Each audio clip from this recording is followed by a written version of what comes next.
So I guess our first race weekend of the 2025 E1 season is complete. We've been on the water a lot and we've learned a lot. Rusty, what are your reflections on it? That was a big one for me coming in season one and never driven these boats before, really in the racing style that we were into. And you know, obviously with Catie's year one experience and Barney's help, we were able to get the setup close and get comfortable in the boat. And, you know, qualifying went super good, and I think we set the bar quite high and got obviously super excited. You know, it was something to be excited about in a new boat, new team, everything, and we actually got the P1 position in the time trials, which was huge. So next race, I think we're going to be right there. I do believe we got the baseline we needed to get and learn from that. I mean, there's so many variables, aren't there? You can see even the teams that, or all the other teams that have got a season of experience, they're still finding their way with how to fly these boats correctly, and how to manage the different conditions. And it was obviously great that we had all that testing, but there's just so much to work through. So there is inevitably a lot of just small technical things that we had to work through, but they all take time, and they all take time away from just getting really, really prepared with the detail. I guess me and Rusty have got the easy job, just turning up and trying to drive as fast as we can. But for you guys, it's been the first time you've been team principals, and also the team's been set up with just a few weeks. Did anything surprise you about that process? Yeah, there's been lots of surprises, lots of things behind the scenes, lots of small stuff we didn't really think about necessarily when we got into it.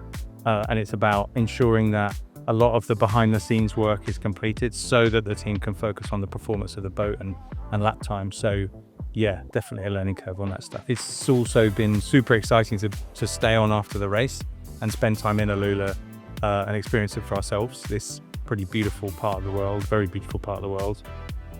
You know, the support they've given us in getting the team set up has been unbelievable. Yeah, so I know for both of you guys, setting up the team has obviously been a ton of work, and you know, finding the right individuals to get the race bird properly inspected and mechanically inclined for the weekend. You know, obviously Greg and James, they've been a huge part to the success. I think you know, keeping the boat intact, finding problems, fixing those problems, and getting us back out onto the race courses as quick as possible. I think we're really, really lucky that we've got the exact right people in every position. So yeah, as we said, Rusty, we've got Greg and James. We're all over it. They spotted so many problems before they became problems, and we could fix them, and that just gave us more time on the water. Sam's incredible.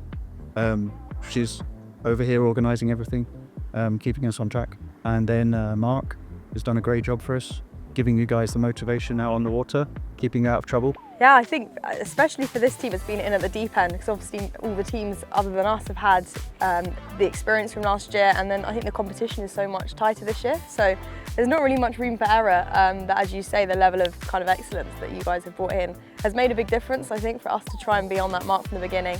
I think, though, the important thing for people at home that they might not realise is this technology is brand new for everyone. These foiling boats with the electric motor and what's possible in terms of our setup, and also how we can interact with the foils and how sensitive they are, even to just touching them on the surface will affect how they fly.